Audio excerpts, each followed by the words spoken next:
William Dalrymple speaking. William, hi. Sherlock Holmes here. I'm sorry, who? Very little time to explain, I'm afraid. Are you on a train? I can't hear a thing. I can't hear you. Yes, on a train, indeed. Would much rather be in it, but hey-ho, needs must. Jesus, Sherlock, can we please get off this thing? Who is that? My companion. He and I are assisting a Maharaja family who will go unnamed. We are returning to them a stolen Mughal-era jewel. Do you still have it, Watson? Yes, I bloody have it. Splendid. You're doing what? How? Why? Yeah, you can hear all about it in our podcast, Mr. Dalrymple. Oh, Jesus Christ, nearly slipped. Your podcast? Yes, Sherlock and Co. It's new, from Goalhanger, weekly show. Bridge! You can find it wherever you get your podcasts. Sherlock and Co? Yeah, that's right. It's our adventures and it's... This is our stop, Watson. Cheerio, William. What on earth? For the first time ever, I'm a consulting detective. every single Sherlock Holmes story Do you know what, mate? God help me. will be retold. We believe there is a bomb on a tube train heading to Clapham Common. I know this. Yeah, sorry, I was speaking to the For listeners. goodness sake, hold this. Oh my God! Just don't pull the pin. Why on earth would I pull the The pin? game is afoot, Watson. A new weekly podcast from Goalhanger. Sherlock and Co. Probably won't be a bad episode, actually. Gonna have to be a three-parter, I think. Three-part problem for a three-pipe problem. Sherlock, I said. I heard it. Sherlock and Co. Out now, wherever you get your podcasts. Let James Holland take you to places in history you've never been before. The Savage Storm is the fascinating new book which brings to life the story of our Allied forces as they crossed into southern Italy in 1943. With unflinching and insightful detail, Holland places you in the heart of the action of this most pivotal and brutal battles of the war with Germany. The Savage Storm is out now in hardback and available from all good bookshops.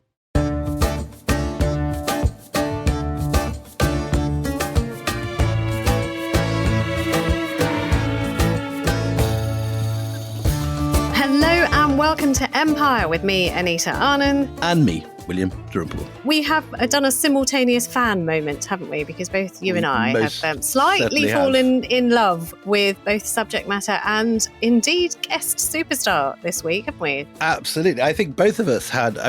You went to Russia in your youth, which I never did, but I sat in places like Rome and my first trip around India with War and Peace in those buses. Yes, I know. And also, you know, the subject matter, particularly this week, has, you're quite right, thrown me back into just being sort of a slightly dippy student, you know, sort of.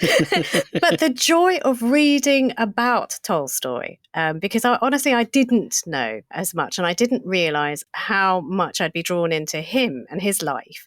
And also, I sort of had many of the same feelings I felt when we were doing the Gandhi episode, which is that there is a whole hinterland here, which you need to kind of understand to understand the thinking and the transformation of a great life. And as we will find, of course, it links Yes, don't blow very closely.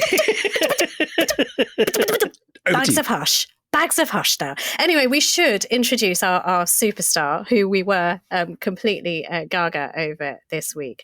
Rosamund Bartlett is, well, the author of the great book that we're basing the podcast on today, Tolstoy, A Russian Life. But she's not just that, she's a translator of great esteem.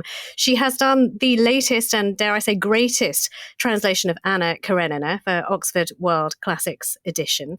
And she is very welcome on Empire. Hello. Hello, very nice to be here. We were very, very lucky to have Rosamund Bartlett to our Jaipur Literature Festival when her Tolstoy biography first came out, and she gave a barnstorming performance that I remember thinking was by far the greatest at the festival, and it was just, so exciting to have you. But how wonderful now to have you back. I hope you can remember it all. It's 10 years since you wrote that book? Absolutely, yes, yeah. I have to say that I read it when you came to Jaipur, and reading it again this week, it hasn't aged at all. If anything, it's become more pertinent to so many of the issues that you throw up are absolutely of the moment this weekend. It was extraordinary reading it now. You call it a Russian life, and there is something so quintessential about the interweaving of one man and the history of a country. Just tell us why Tolstoy is so very totemic when it comes to looking at Russia and Russian history. Well, he had a life that was very long for a start. So he lived during the reign of 4 Tsars,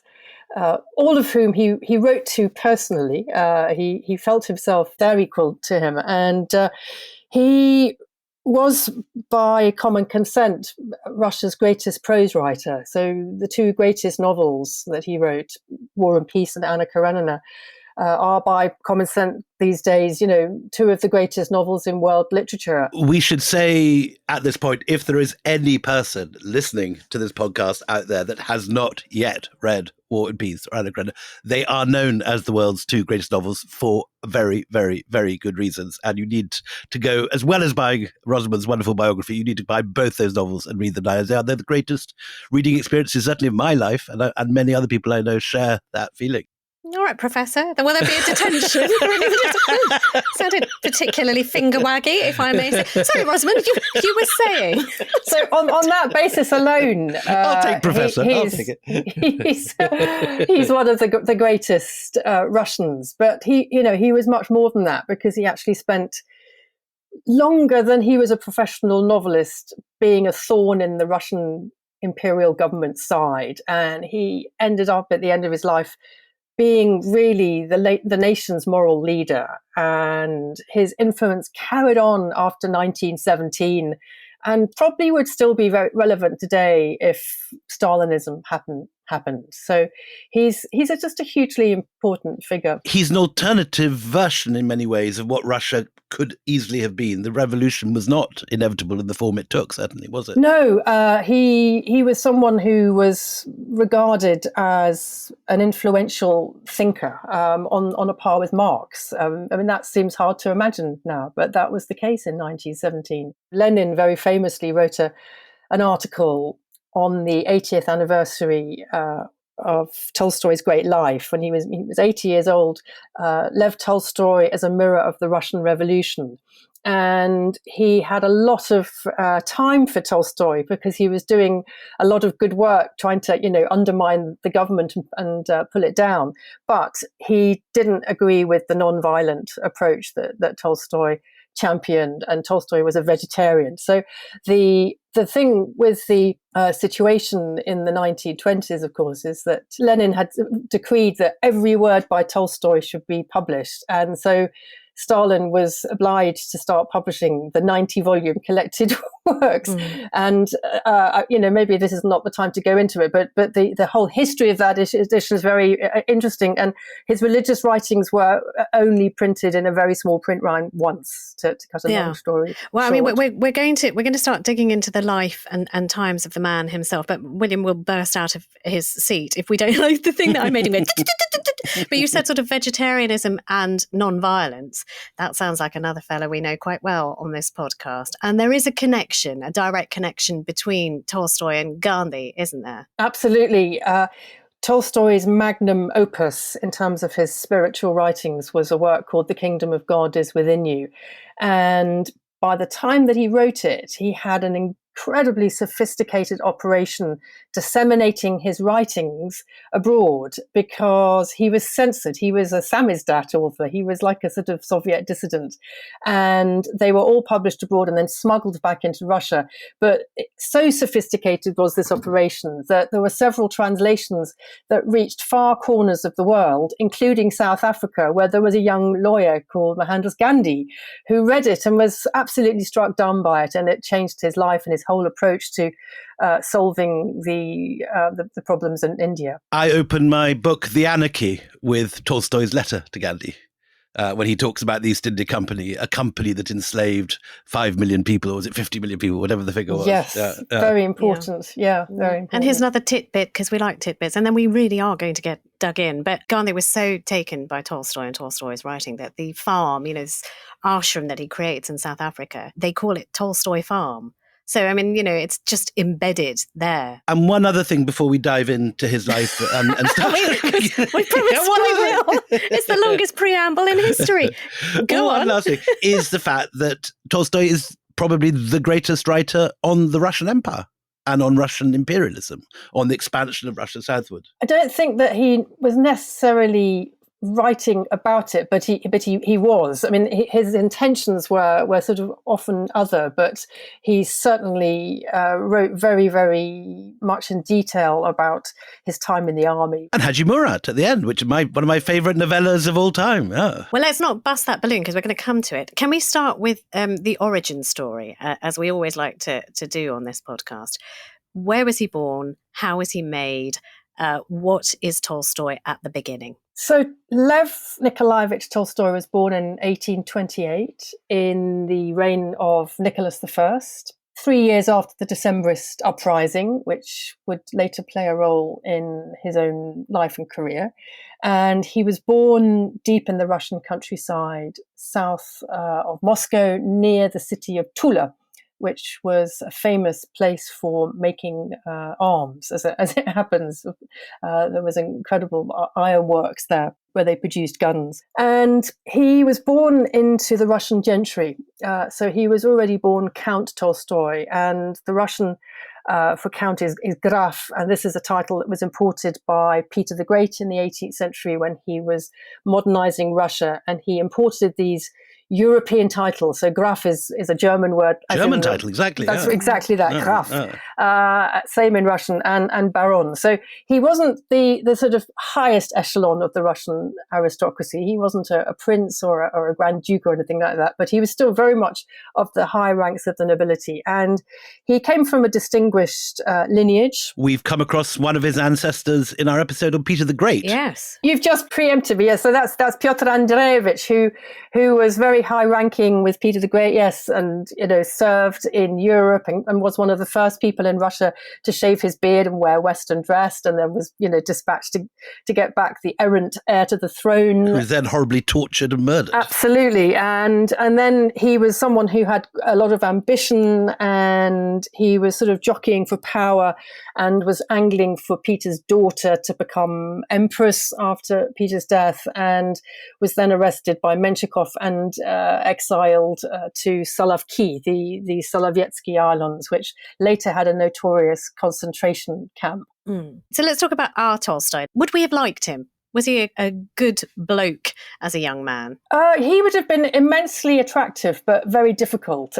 He had a great propensity for rubbing people up the wrong way all the way through his life, except probably at the end when he was sort of consistently going on about his spiritual ideas. But as a young man, he became an orphan at the age of 7. His mother died before he was 2. His father died 7. And so the Tolstoy children were packed off to Kazan to be brought up by their aunt and uncle. And that meant that, yes, he didn't really have maybe that sort of paternal discipline that might have instilled in him some sort of ideas about how to sort of live. Because the minute he became adult, he started sort of gambling wildly. Yeah, he goes on the lash in Kazan, doesn't he? Yeah, he was very, very feckless. So there's a sort of I don't know that he was incredibly self-conscious too, because he didn't feel he was as good looking as some of the other. Yeah, no, we have nobles. to quickly get this for Anita. She's always very keen to get a visual portrait of our heroes. Do you know what? Somebody on Twitter said what we learn from listening to Empire is that William's related to somebody in every episode in history, and Anita's boy mad. Okay, so yes, I do like to know. I didn't see that, do you? Yes, yes. He was more of a looker in old age, wasn't he? He looked great with his beard and as a sort of fantastic old sage at the end, but he's got a kind of rather sort of knobbly face as a young man. Yes, and a rather sort of large nose. I mean, he looks a little bit like a Russian peasant. I mean, that's another reason why he's such a sort of totem for Russia. But he had this aristocratic bearing, and he is a supreme man of contradictions, Tolstoy. So he was sort of a bundle of opposites. And so that's why I think he would have confounded a lot of his contemporaries, because he didn't actually behave like the rest of the Russian nobility, who were very, very conservative for the most part. He was always swimming against the current. He was an outsider from an early age. But to quote himself about his youth in Kazan, crude, dissolute living in the service of ambition, vanity, and above all, lust. Tell us about that. Well, I think so. So he lost his virginity when he was a teenager in Kazan, I think when he was 14, and happened to start his literary career by writing the first diary entry in the venereal diseases clinic where he got sent. And the other thing, of course, is that he dropped out of university. He couldn't sustain his interest. He didn't like authority. That is one of the really important things to note about Tolstoy. That no one was someone he really looked up to except Jesus at the end of his life. And even then, he sort of rather fashioned Jesus around his own ideal. So we know he liked sex, did not like authority as a young man. Where did the love of letters begin? I mean, did he grow up in a household that was steeped in learning? And tell us about the blind storyteller. I was really very taken by that, the family's blind storyteller. Yeah, well, the Russian aristocracy had this wonderful sort of literary atmosphere. So the writers meant a great deal. And Tolstoy grew up in this ancestral home in Yasna Polyana, clear glade in the middle of the countryside, this lovely classical mansion, and there was a great library there. And both of his parents had been extremely well read, so he sort of absorbed all that. Okay, but learned. I mean, he is learned from the start, and he has a love of words and fashioning words, and even the diary entries sort of show that this is a man who can write, even sort of at the earliest points he can write. Yeah. Well, he begins very early on a lifelong journey to submit his own consciousness to sort of psychological analysis. In a way, his whole life becomes a kind of literary project, and really everything that's going on with all his novels, he's examining himself, which is why I was very understanding of the recent version of Uncle Vanya, in which Andrew Scott played all the characters, because of course, there is some sort of logic to that. Brilliant. Particularly with Tolstoy. So as a result of this supreme intelligence, he's wanting to articulate consciousness and process. And so inevitably, yes, he starts developing his literary skills. And Rousseau in particular, I think, is a very important figure there. And the blind storyteller. We can't. Oh, so the blind storyteller, yes, absolutely. So when he was a little boy, he would sometimes be in the bedroom when his grandmother was getting undressed, and she was able to get undressed in front of the serf who would tell her fairy tales at night because he was blind. And there was a whole tradition for noble families to employ blind storytellers. Full enough, in India too, the Mughals used to go to bed with storytellers reading stories to them and epics through a screen. Yes. And in in Ukraine too, there was this great tradition of kobzars, these bards who would be blind as well. So Tolstoy was sort of absolutely spellbound by being able to listen to these stories, and of course that instilled in him a great love for Russian culture. And this is in an era before folklore began to be really appreciated. There's a lovely letter you quote when he leaves. How do I pronounce it? Yasnaya Polyana? Yasna Polyana. Yasna Polyana. He leaves his estate and he goes to St. Petersburg. And the young Tolstoy is this sort of hopeless gambler, dissolute. And this is your translation, I presume, of a letter, but I love it. I imagine you're already saying, he writes to his brother Sergei, that I'm the most empty-headed fellow. And you'll be telling the truth. God knows what I've gone and done. I set off for no reason to Petersburg, did nothing worthwhile there, just spent a heap of money and got into debt. It's stupid, unbelievably stupid. You won't believe how much it's tormenting me. The main thing are the debts, which I have to pay as soon as possible, because if I don't pay them soon, I'll lose my reputation on top of the money. Is that very much teenage Tolstoy? Well, that is. He had no idea what to do with himself. He had this incredible intellectual energy, but he had no idea how to channel it. So at one point he was thinking he was going to, join up and go to the army. Then he wanted to be a diplomat, and then he wanted to go back and hear the gypsies sing. And he was gambling like all great Russians. And he found himself having, to get his steward to flog off one of his estates, and because to pay pay his debts. And in fact, eventually, it was actually during the Crimean War, he ended up selling his ancestral home. Well, look, I mean, we'll get to the war in a minute, because, selling off one estate is not enough for the debts that he's accrued. He does end up, eventually bouncing himself into the army in 1851. I mean, is that largely due to the debts that he'd accrued, that in the army he might be able to pay them off or escape? I don't know. We've read so many things before for this podcast where people have escaped into the army to escape creditors, largely because they don't think they'll follow them to the front. But is this for money or just to have a little bit of headspace while you sort yourself out? No, it was a completely random thing. And I think it's very illustrative of the way in which Tolstoy lived without really very much purpose. So his elder brother and all the brothers worshipped Nikolai, the eldest. He'd gone off and done his duty to serve in the army, become an officer, and was serving down in the Caucasus. And he came back to visit Tolstoy one day. And, Tolstoy had nothing better to do. And he hadn't made any plans at all. He just on a whim decided he was just going to go off with him. And that was just another adventure. So he went off without thinking he was going to join up, in fact.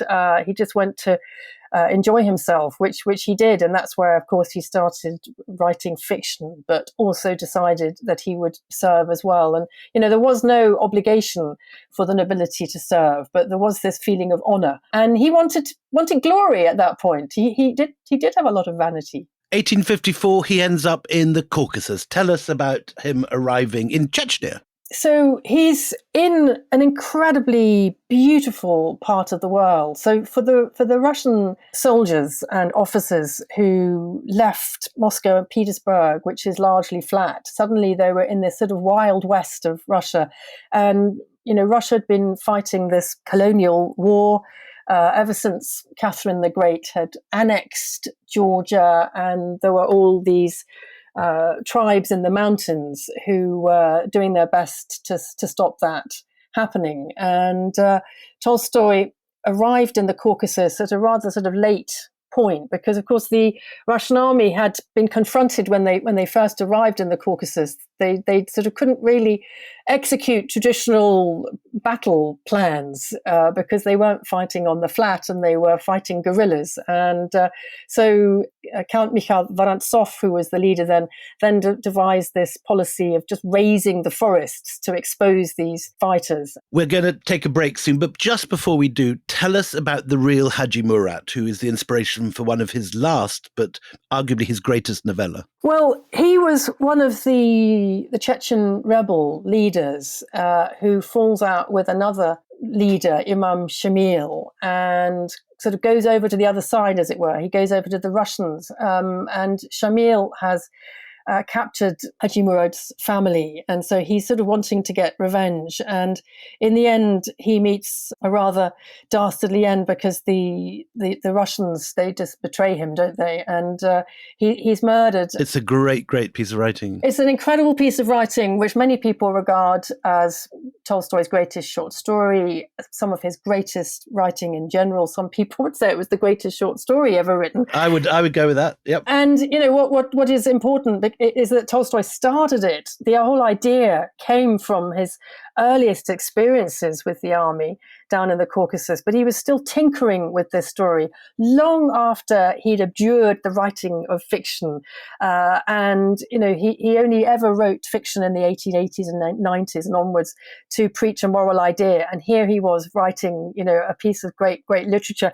And of course, but his later ideas impinge on it, because he comes down very heavily on the idea of Russian imperialism and the whole idea of government. You write at the beginning of your great biography, Rosamund, that today the Chechens admire Tolstoy for making friends with them during his time in the Caucasus, and that this was highly unusual for Russian officers who tended to treat the natives with contempt. Do you tell us about that? Yes, I think that's something actually quite important that really distinguishes Tolstoy from other writers. So someone like Lermontov had gone down to the Caucasus and died in a duel down there. In the place where Tolstoy was living, in the same Absolutely, town. yes. And there was, this sort of lack of interest, a complete absence of interest in the locals. And what distinguishes Tolstoy, who is a realist writer, from Lermontov, who was a sort of great romantic writer, is that Tolstoy actually sort of lives amongst them. And being the contrary person that he is, he sympathizes and identifies with the Cossacks because, they're freedom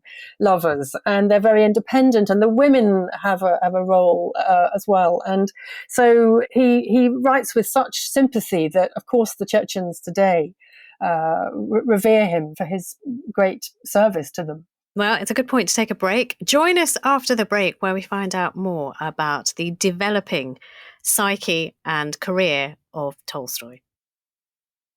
Want to stay up to date on the biggest stories in pop culture and entertainment? Then be sure to check out the TMZ podcast. I'm Charlie Cotton from TMZ, the TV show, and every day I'll sit down with a member of our news team to give exclusive breakdowns of the day's most talked about headlines, stories we break, and the stories you care about. So check out the TMZ podcast, Monday through Friday, and the other podcasts from the TMZ audio network like Last Days and TMZ Verified, available on all podcast platforms. Instacart helps you get beer and wine delivered in as fast as an hour. So, whether you need to fill the cooler for tailgate season or fill your glass for Pinot by the fire season, you can save time by getting fall sips delivered in just a few clicks. Visit instacart.com or download the app to get free delivery on your first 3 orders. Offer valid for a limited time. Minimum order $10. Additional terms apply. Must be 21 or over for alcohol delivery where available. Instacart. Add life to cart.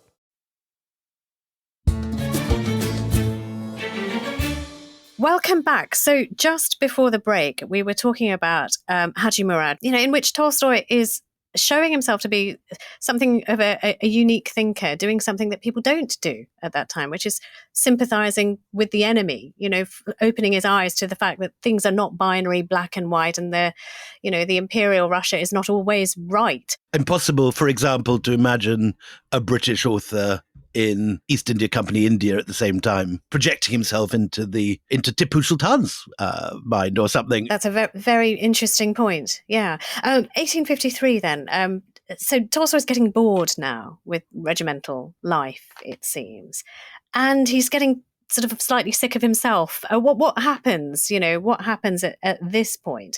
Is it the siege of Silistria which changes his worldview again? I'm not sure. His brother Nikolai, whom he'd gone to join, had resigned his commission. We should say this is in modern Romania on the Danube, but we're now moving. We're just about to move there. So Tolstoy actually tries to resign himself, it should be said, but he can't because of the new hostilities that have broken out between Russia and the Ottoman Empire, and yes, in the land of modern Romania largely. And so he is transferred to active duty there. And this is the beginnings of what will, of course, be the Crimean War.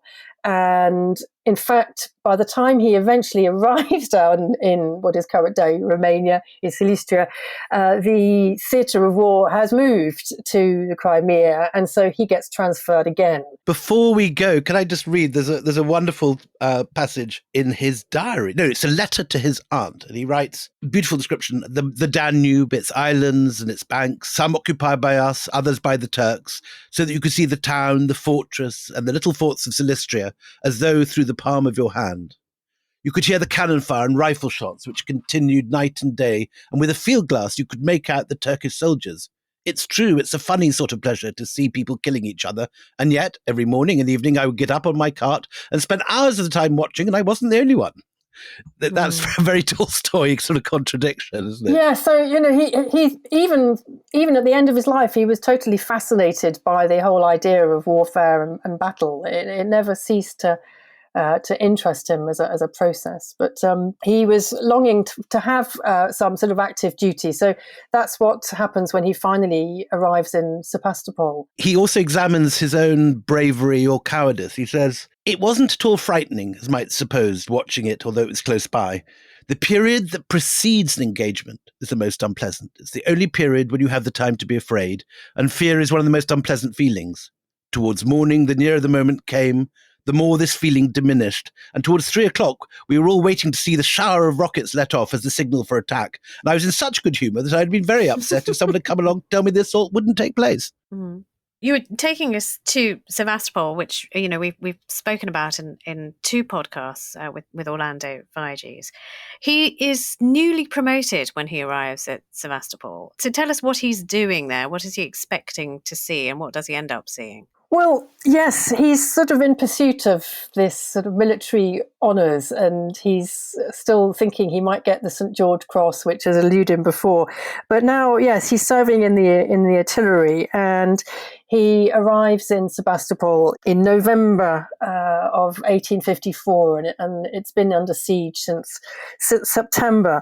And he's not actually serving actively himself until the following year. So he's there at the end as an observer, really. So he does spend quite a lot of time, both in Silistria and in Sebastopol, just twiddling his thumbs and playing cards and gambling. Playing the piano, more. too. Playing the piano, that's right. He finds a piano, doesn't he?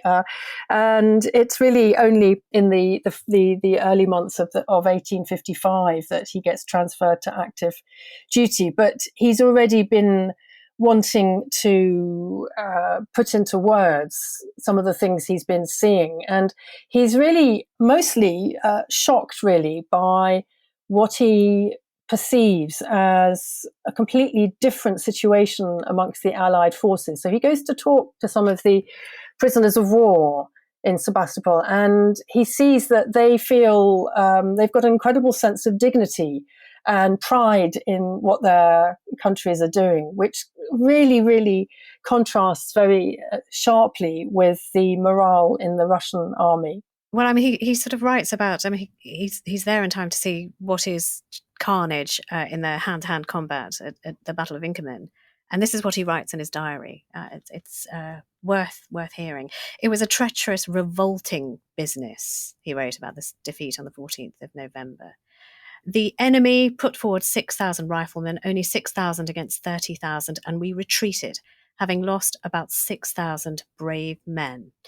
And we had to retreat because half our troops had no artillery owing to the roads being impassable, and God knows why there were no rifle battalions. Terrible slaughter. It'll weigh heavy on the souls of many people. Lord, forgive them.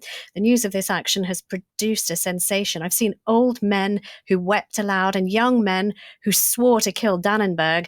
Great is the moral strength of the Russian people. Many political truths will emerge and evolve in the present difficult days for Russia. The feeling of ardent patriotism that has arisen and issued forth from Russia's misfortunes will long leave traces on her. So this is what he'll put into his pieces of reportage, because he plans to try and raise this sense of morale and to try and bring reform. He realizes the Russian army needs reform. And he proposes the idea of producing a forces newspaper. But Nicholas the First, of course, says no and just says, oh, well, you can write for the official newspaper, which, of course, is no good at all because they've always had the right to do that. So this is what then drives Tolstoy to start writing fiction. And, of course, Nicholas I dies in February 1855. And this is a hugely important date in the whole of Russian 19th century history because he's ruled Russia with an iron fist for over 25 years. And inevitably, it's a kind of thaw. And so Tolstoy thinks suddenly, right, I can sort of put some of my ideas about reform into action, and he thinks he can start writing. So he writes his first piece of reportage from Sebastopol in December, based on what you've just been reading, Anita. And it's a very patriotic piece still. But what's so incredible about it is, of course, it's published a few months later in this new climate where the censorship is lifted. And Russian readers have never had a sense of what modern warfare is like. And of course, it's still going on at this stage. So you get this incredible immediacy. If I could just read to you one little paragraph. It's very, very vivid. It's like sort of watching a film. that the whistle close at hand of a shell or a cannonball just at the very moment you start to climb the hill gives you a nasty sensation. Suddenly you realize in an entirely new way the true significance of those sounds of gunfire you heard from the town. Some quiet, happy memory suddenly flickers to life in your brain. You start thinking more about yourself and less about what you observe around you, and are suddenly gripped by an unpleasant sense of indecision. That's so Tolstoy. It's a classic case.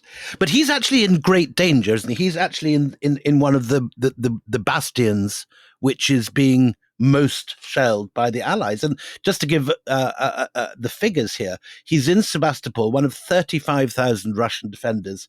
13,000 of those do not return home, are killed in Sebastopol. That's right. So that little passage I just read was based on his observations, but of course, the next installment of his Sebastopol tour is Sebastopol in May, is written on the basis of his actual experience on the fourth bastion, which was the most southern point and closest to the Allies. And of course, it was extremely dangerous. Next to the French, who've got the most up-to-date artillery and absolute cutting-edge weaponry. Exactly. And Tolstoy writes this very, very different account of his experiences. And having had the first Sebastopol in December piece published and translated into French at the express demand of Alexander II, and it's made him a celebrity in Russia, he now writes a piece that is completely massacred by the censor because he's already coming out with pacifist views. And it's very, very chastening for him to realize that none of his ideas for reforming the army, which of course is an army that is it's made up of serf soldiers who are conscripted to fight for 25 years, which is their life, and they're paid a pittance. And Tolstoy realizes that the officers are really no more enlightened in terms of leadership. And with Crimea being so far away, he realizes that serfdom is really holding Russia up. There is a very primitive communication system, and Russia is destined to lose the war. Yeah, I mean, he may have had some of his work sort of massacred, but the stuff that does, get translated into French, gets into the hands of the Tsarina, is said to make her weep. I mean, he is a powerful writer who has a voice now that people are listening to. Yes, well, he's become a celebrity at this point, and his literary powers of bringing people into the moment are completely unparalleled, and his ability also to sort of enter into the thoughts and feelings of other people, whether it's a dying soldier. Of course, that's enough to bring the Tsarina to tears, yeah. Can we talk a little bit about, develop this idea of, he sees the serfs as suffering. He sees, it's kind of that led by donkeys mentality. I mean, how does this affect sort of the post-war period of his life? Does he have an idea, a route to making the serf's life better? Is he now more critical of imperial Russia in a way that is dangerous to imperial Russia? Yeah, I think the Crimean War is a sort of watershed in Tolstoy's life, and it changes him irrevocably. And he comes back to St. Petersburg. It makes him want to get out of the army as soon as he can, which he does. And he arrives in St. Petersburg, and of course there's a side to him which wants to go carousing with the gypsy singers again and gamble again. But he's also... He didn't exactly stop carousing even in Sebastopol. There's a few Ukrainian women on the way. That's absolutely right, he did. So he hasn't given up his habits yet. But he's also, of course, arriving as a celebrated writer now, and Turgenev is there, his elder contemporary. They have a rather troubled relationship, don't they? And they have a very troubled relationship because Tolstoy is eminently not clubbable. He doesn't want to fit in, and he will forever have a very fractious relationship with Turgenev. And he He's already acquainted with him and goes to stay in his apartment. Turgenev's a generation older? He's 10 years older. And Turgenev is too urbane. He's too Western, for Tolstoy. Living in Paris too much. He is, and he's too much of an artist already. This will come out much, much more strongly later on. But already Tolstoy is realizing that they are chalk and cheese. But his sketches from Huntsman's album, which is my favorite Turgenev, is one of the early important influences on Tolstoy, isn't it? He's read it as a boy and loves it. Absolutely. This is a selection of stories written in 1852, just a few years earlier. And Turgenev is extraordinary in actually putting peasants into his fiction. He's the first Russian writer to treat the peasants as human beings and to give them a dignity. And that is a milestone in Russian letters, because serfdom has been this sort of great white elephant in the room that no one wants to talk about. And now it's very much to the fore. And of course, with the accession of Alexander II and with the Crimean War being such a fiasco for Russia, Alexander realizes that he's got to introduce reforms. And of course, the one great iniquity, the great injustice that's been holding Russia up is serfdom. And so that is the sort of the most important day, 1861. I mean, talking about one sort of difficult relationship between him and Turgenev, but let's talk about the other one. Can we talk about Sonya now? I mean, that is a relationship which I'm utterly fascinated with. His wife, who he meets 1862, they sort of get engaged after about a week. She's 16 years younger than him. And he presents her almost immediately after they're married with a diary of all of his sexual history, which is, colourful to say the least. The diary contains other things as well, but the sexual history is in there. But just tell us about that relationship a little bit more, and why did it happen, and what was she like? Well, I think today people would probably say that Tolstoy was somewhere on the spectrum. I mean, he had some very strange ways of behaving. So just to go back to the year in which he gets married, then 1862, this is the year after the abolition of serfdom, and he's been working teaching peasant children. That's been his huge passion. And suddenly the Tsar's secret police raid his estate, and he's mortally offended. And he just, in his mercurial way, like the way he'd gone off to join his brother in the Caucasus, he just drops his schools and decides he's going to get married, and meets this young woman who is the daughter of a physician in the Kremlin. And within a week, he's proposed, and they get married shortly thereafter. And for anyone who wants to sort of get a sense of how this evolved, you can do no better than to read the middle of Anna Karenina, where Levin gets married to Kitty, because so much of Tolstoy's fiction is inspired. He's drawing from his own resources. Kitty is his wife. In many respects, she is, yeah. And so, yes, she was half Tolstoy's age. And of course, she'd never lived in the countryside. And she was chosen by Tolstoy over her elder sister, and she is just very compliant, really. And she, Tolstoy says, "Would you like to go abroad for your honeymoon?" And she said, "No, I'd like to get stuck into, country life." So they head off straight after the wedding for Yasna Polyana. Which he's bought back? I thought he'd sold it off. Well, he never lost the property, but he lost the main house, and it was dismantled brick by brick and rebuilt about 20 kilometres down the road. And he settles instead in the two guest wings, which were either side of this main house. That's hilarious. And he would point to a sort of clump of trees near them and say, "That's where I was born," because he was born in that manorial house which no longer stood. And of course, that guest wing was expanded over the years because they went on to have many children. So, yeah, Tolstoy brings his wife back to his country estate, and it was incredibly Spartan. Yes, it's not fancy in the pictures. It's quite a sort of flaky, run-down-looking provincial manor house. Not just that, he didn't believe in having sort of nice linen. And this poor girl... he was, I mean, a little bit like Gandhi, actually, with his own wife, that he suddenly sort of decides unilaterally, we're going to sleep on hard surfaces, we're going to have rough clothes to wear. We're not going to have nice things.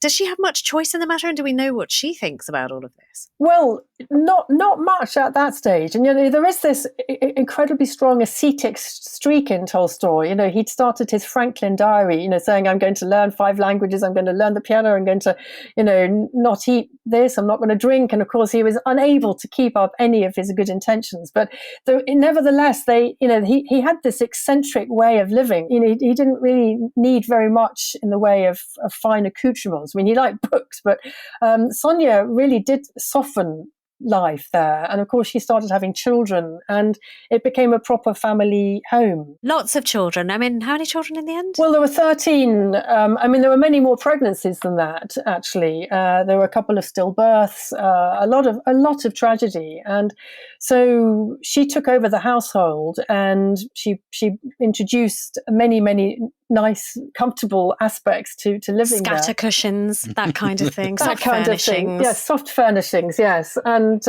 made sure that the family ate well. But nevertheless, she was half his age and he was like a father figure and he was basically the one who made all the decisions. The final years of Tolstoy's life, when he's by now falling out with his wife and arguing with her every day, is coming towards the period of 1905 and the great uprisings and challenges to the Tsar. Is Tolstoy part of that? Do his writings reflect what's happening, or do they actually move Russia towards a more anti-Tsarist, critical of autocracy frame of mind? He's very much right at the centre of it, and that begins right at the end of Anna Karenina in the late 1870s. He has a big spiritual crisis and comes out of it very much changed. He starts attacking the Russian Orthodox Church for supporting the government in prosecuting war and starts propounding this philosophy of non-violence. He translates the Gospels and he will keep up this stream of diatribes against the Russian government, against autocracy. He'd begun to be critical of the Russian autocracy, even back in Kazan when he was a student. He keeps it up all the way through the revolutionary disturbances of 1905, all the way up until his death in 1910. And he is a very influential figure because the Russian government is morally bankrupt.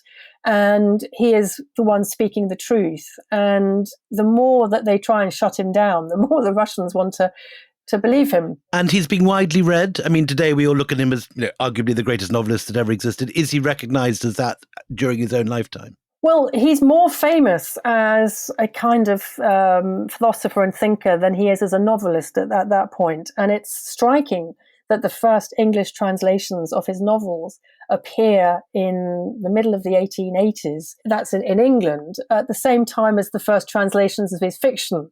So Tolstoy was far more influential as a sort of thinker, someone who, by that stage had become vegetarian. He'd given up all his property. He'd given up his title. Sonya was not at all happy with any of this, was she? No, so Sonya's deeply unhappy, and their marriage. I mean, not to trivialize this, but it is a miserable marriage by the end. She's now found a voice, I guess. So whereas so she was moldable little Sonya, she's not having this anymore. And the thing that really, really upsets her is that she is sharing him with his acolytes. He's got this sort of band of disciples who seem to, whatever small solace she might have had of his attention, she doesn't even have that anymore. Just speak a little bit to that situation and where it leads to, the very famous station ending. Well, it was very difficult for her. She spent 20 years bringing up children in the countryside, and Tolstoy could go to Moscow whenever he wanted to see his editors or to do research for War and Peace, and she was stuck at home. And by the end of it, she was desperate to have a bit of life. And in the end, in 1880, Tolstoy sort of gives in, he compromises, and the elder children need to go to school and university, and they buy a house in Moscow. It's kind of sort of, compromise with her. And she's able to have a bit of a social life finally. And it's nice for the elder daughters as well. But of course, that means that Tolstoy starts encountering urban poverty. And that's what sets him off on this quest to be a campaigner, a social campaigner. But meanwhile, that means he's no longer there as a father, and he's still having children, even in 1888. And he's writing that notorious novella, the Kreutzer Sonata, which preaches chastity, at the same time as that he's still having children. And for Tolstoy's wife, of course, it's very difficult because she's still got to be there as a mother bringing up the children. So she still needs to pay the bills. And if it's all very well for Tolstoy to give up earning money from his writing, but she's got to somehow feed the children. Take us to the railway station. So I want to take you further on. So that's the situation which really goes on all the way up until 1910. And it gets so acrimonious in the end that Tolstoy vows to leave. So his greatest acolyte is a very, very imperious aristocrat called Vladimir Chetkov, and he's been exiled to England in 1897. Lenin got exiled to Siberia, but because Chetkov was an aristocrat, he got to England, and he sort of managed the whole sort of Tolstoy enterprise, and then comes back in 1908 and basically moves into Yasna Polyana. Of course, Sonya finds it very, very hard. She's been married to Tolstoy for getting on for 50 years, and suddenly she's been supplanted in her husband's affections by this man whose whole existence runs contrary to everything she stands for.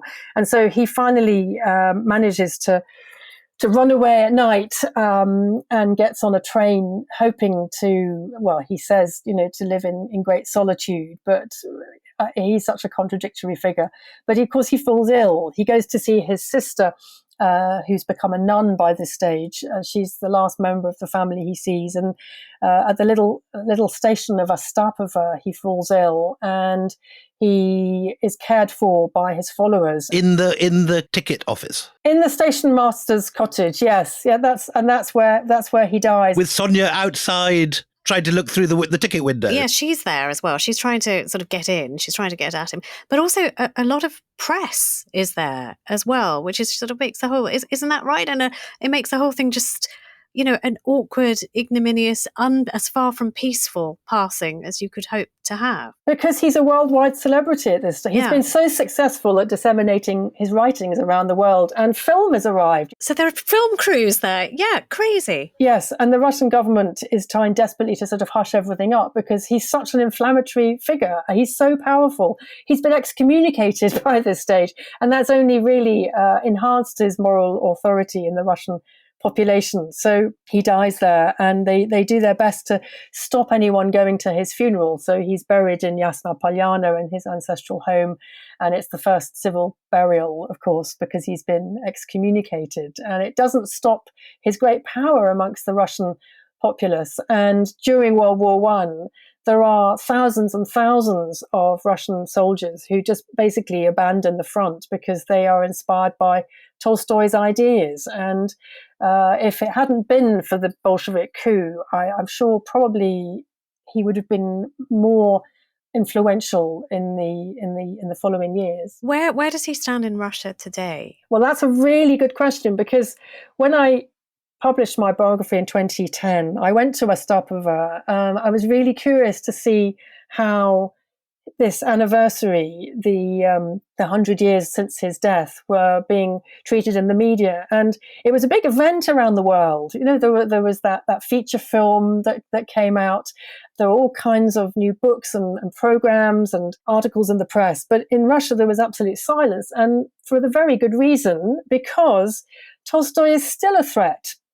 He's someone who is remembered for War and Peace, and he's remembered for Anna Karenina and the Sebastopol sketches, the patriotic ones. And those are the ones that were really hammered down the throats of the Russian population in huge, huge print runs, while his spiritual writings were basically censored. And so the idea of this man who was preaching against the government back in his lifetime, who was a vegetarian, who was against violence, is someone that the Russians don't really want to know. And apparently the anniversary of his birth is going to be celebrated in 2028. But it remains to be seen how they will go about it. Yes, it's difficult to imagine Putin sort of enjoying the whole Tolstoyan ideal of sort of vegetarianism. Well, unless he does, also, just non-violence and, pacifism. I don't know if it's anything. It'd be really interesting to see, and we will watch. It's been an absolute delight to speak to you. Thank you so much. The time has just rocked past, and there were so many things I wanted to ask you about, beekeeping being one of them, because, as a translator and also a historian, I love your sort of, traveling between those two worlds and suddenly revisiting your translation after knowing that he himself was a beekeeper and going back and thinking, actually, I could have translated that a lot better. But that's a conversation for another time, because I would love to get you back. Next time you come to India, Rosamund, you're welcome to come and see my bees in Delhi. We've got 3 hives. Oh, how fantastic. I have no bees, but I would love to hang out. Anyway, look, that is it from this week's Empires. We're going to be recording a very special Q&A episode this week on every Empire series so far. So if you do have any questions at all, tweet them to @EmpirePodUK. That's @EmpirePodUK. Or, of course, you can email them to us at empirepoduk@gmail.com. Or tweet them to us at our I said Twitter that. address. You've said you are so comprehensive. Did you listen? Story of my life. I should never tell you. Anyway, on that high, it's goodbye from me, Anita Arden. And goodbye from me, William Durham.